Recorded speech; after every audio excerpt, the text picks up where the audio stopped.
Body shaming గురించి like ఇండస్ట్రీలో కానివ్వచ్చు, మన ఫ్యామిలీలో లేదంటే ఫ్రెండ్స్‌లో మన ముందు కాకుండా మన బ్యాక్ ఎండ్‌లో చాలా మంది చాలా. చాలా మాట్లాడుకుంటారండి. హ్మ్. ఇప్పటికి గూడా మాట్లాడుకుంటారు. మీకు స్టార్టింగ్ డేస్‌లో హర్టింగ్ అనిపించే థింగ్స్. చాలా. హ్మ్. నేను ఒక్కటే నా కెరియర్ ఆయన చాలా ఆలోచించి మనకు ఒక ఆపర్చునిటీ ఇచ్చారు. మన కెమెరా ముందు రావాలంటే ఎంతో అదృష్టం చేసుకోవాలండి. యెస్. నిజంగా. యెస్. అది యెస్. మనకు దేవుడిచ్చిన వరం అనుకుంటాను నేను హ్మ్. అసలింకా. సో, చాలామంది అన్నారు, అంత సుత్తిలే వీళ్ళు అది ఇది కావాలని చేసుకున్నారు. ఏదో టాబ్లెట్స్ వాడారు, అది వాడారు, ఇది వాడారు" అని. లిటరల్ చెప్తున్నాను గదా! బిర్యానీస్, నెయ్యిస్ ఎట్లా తిన్నాను అంటే నిజంగా అసలు 4-5 మంత్స్ గట్టిగా అసలు డైలీ అసలు హ్మ్. నాకు తర్వాత విరక్తి. నెయ్యంటే విరక్తొచ్చేసింది. ఫుడ్ అంటే విరక్తొచ్చేసింది.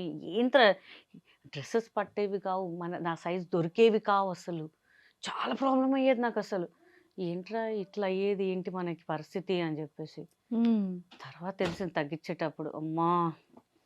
మనం ఎంత కష్టపడాలి. వాళ్ళకేం తెలుసు మనం ఎంత కష్టపడాలి. ఒక పేరు సంపాదించాలి అంటే ఇప్పుడు చాలా వచ్చాయండి. ఏదో ఇంజెక్షన్‌లు, టాబ్లెట్‌లు వాడితే అయితదని. కానీ మనం కష్టపడి చేసిందే మనకి కరెక్ట్‌గా ఉంటది. ఇప్పుడు లావుగున్నా నేను 140, 138 ఉండే.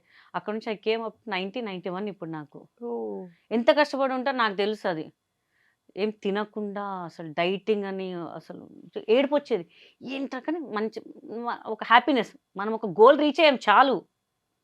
ఇంకా మనకి ఇంకేం అవసరం. ఎవ్వడేమనుకున్నా పర్లేదు. మన ఇంట్లో వాళ్ళే ఏమనుకోరు. బయట వాడిది మనకేంది. ఒక రూపాయి పెట్టాడు ఎవడో మాటలా ఫ్రీగా చెప్తుంటారు. ఒక రూపాయి హెల్ప్ చేయండి నో వన్ విల్ హెల్ప్ అనమాట. నాకు ఇండస్ట్రీలో చాలా మందున్నారండి. చాలా బాగా ఎంకరేజ్ చేస్తారు. 'రఘుబాబు' గారు గాని, 'అలీ' గారు గానివ్వండి చాలామంది అసలు. 'వేణుమాధ' గారు ఉన్నప్పుడు అసలు ఎట్లా ఉంటుండే అందరూ ఒక ఫ్యామిలీలాగా ఉంటుండే. ఇప్పుడు కూడా 'రఘుబాబు' గారికి హ్యాపీ బర్త్‌డే అంటే ఇక్కడ ఎళ్తున్నప్పుడు మేము ఇట్లా ఫోన్ చేసాం. "అరే! గీత ముందు బిర్యానీ పెట్టియండిరా లేకపోతే సంపేస్తదా మీ తొడలు తినేత్తదిరా మళ్ళా" అని చెప్పి ఆయన ఉంటే బాగా కేరింగ్ అనమాట. అలీగారు గాని అంతా వాళ్ళకి వాళ్ళకి తెలుసు మనం ఏంటి అనేది. మనం ఎంత కష్టపడి వచ్చాము పైకి అని జెప్పేసి. వెనకాల ఏదో అంటుంటారు వాళ్ళు. ఏదో మాట్లాడంగా అంటే వాళ్ళకేదో ఉంది అనుకుంటుంటారు. అనుకునేవాళ్ళు బొచ్చెడు ముందు ఫీల్ అయ్యేదాన్ని. ఏంట్రా ఇట్లా అనేవాళ్ళు, ఇట్లా అనేవాళ్ళు. ఇంక అన్నీ వదిలేయాలింక. మనకి మనసుకు తెలుసు మనం ఏంటి అనేది అంతే. ఇక సెకండ్ రౌండ్ మనకు అవసరం లేదు ఇంకా అని చెప్పి అలా ఫిక్స్. మన ఫ్యామిలీయే సపోర్ట్ చేస్తుంది. బయటోడు మనకెందుకు? ఏదైనా మన ఫ్యామిలీ ముందుకొస్తది. బయటోడు ఎవ్వడు రాడు అనిపిస్తుంటది. అవును. సో, ఇప్పుడు ఎవరెవరు ఉంటున్నారు మ్యామ్ మీతో? మా కజిన్ సిస్టర్ ఉంటారు. పాప, నేను, బాబు, అమ్మమ్మ ఉంటారు. అంతే. అంతే. ఇంకా ఎవరు లేరింక మనకి. అందరు డబ్బు కొంచెం ఉంటే వస్తారు. లేకపోతే రారు ఎవరు. హ్మ్. సో, చాలా చూసా ఫ్యామిలీలో. ఓకే. అప్ అండ్ డౌన్స్ కూడా చూసాను. హ్మ్. సో, ఎంత దూరం ఉంటే అంత మంచిదనుకున్నాను. హ్మ్.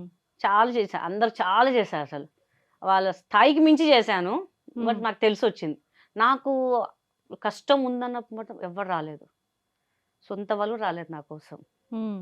సో, అది కొంచెం ఇప్పటికి బాధనిపిస్తది. But okay. బయట వాళ్ళున్నారు. మా అపార్ట్మెంట్‌లో చాలా మంచి ఫ్రెండ్స్ ఉన్నారనమాట ఆంటీస్ వాళ్ళు. They are supporting me that's it.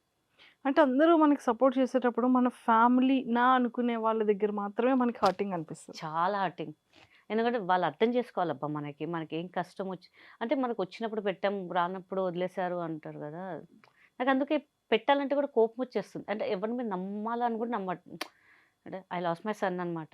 అవును. బట్ అవును. నో వన్ ఈస్ నాతో పాటు 11థ్ డే నుంచి ఎవడు లేడండి నా దగ్గర. 11థ్ డే నుంచి టిల్ నౌ నో వన్. కనీసం ఫోను జేసి ఏదో అవసరానికి ఒక 1 మినిట్ మాట్లాడి పెట్టేస్తారు అంతే. మ ఎలా ఉన్నాను? ఉన్నామా? అని బయట వాళ్ళు చెప్తారు గానీ ఇంట్లో ఫ్యామిలీ లేదండి అనుకుంటా నేనంతే. బయట వాళ్ళే నా ఫ్యామిలీ. ఫ్రెండ్స్ అంతే.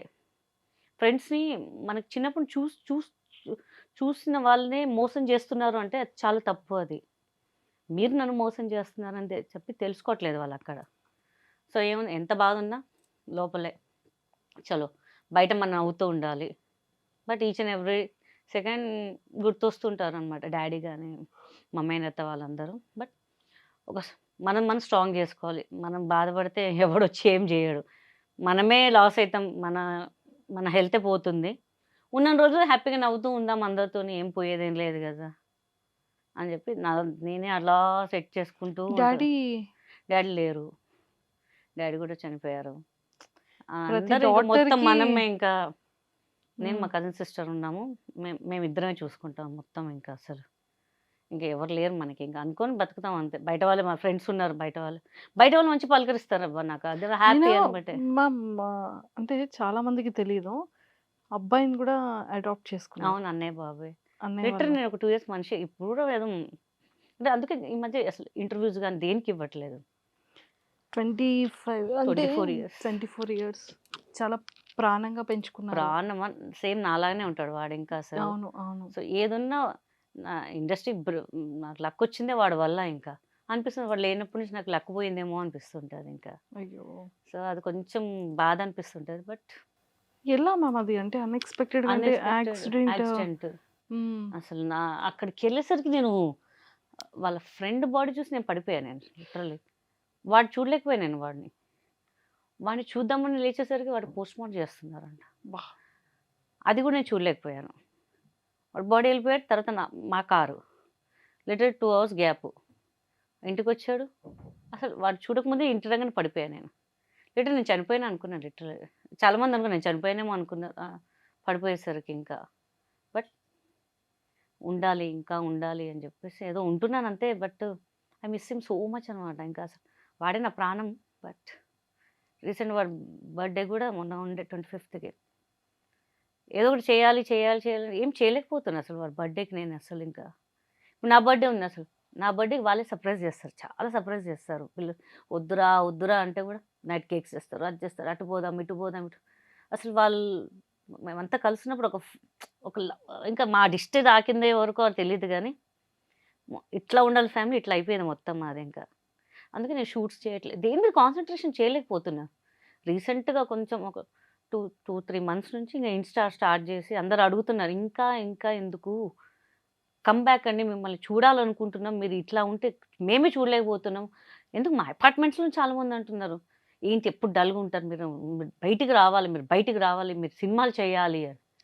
బట్ అది అనుకున్నంత ఈజీ కాదసలు. అనుకుంటాం మనం చెయ్యాలి అని జెప్పేసి. ఆ ప్రెజెన్సు, ఆ తిరిగేది ప్రతీదీ కూడా అదే ప్రతీది ఈచ్ అండ్ ఉంటది గదా! ఎవ్రీథింగ్ వాళ్ళ కోసమే ఇల్లు కొన్నాను. వాళ్ళ కోసం వాళ్ళే మొత్తం సెట్ చేశారు. నా రూమ్ ఇలా ఉండాలి. నీ రూమ్ ఇలా ఉండాలి. ఇది ఉండాలి. అలా హోమ్ థియేటర్ ఇలా ఉండాలి అని వాళ్ళు మొత్తం ఇట్లా నాకు వాడి వాయిస్ ఇంటే ఇప్పుడు మమ్మీ వాడు ఎందుకు పెట్టాడో ఇప్పటికి తెలీదు తెలుసా? వాడు వెళ్ళే ముందు హ్మ్. మమ్మీ నువ్వు టైంకి తిను. మంచిగా షూటింగ్ చెయ్యి మమ్మీ అని చెప్పి పెట్టాడు వాయిస్ మెసేజ్. వాడు ఎందుకు పెట్టిపోయాడో కూడా నాకు తెలీదింక అసలింకా అప్పటికి.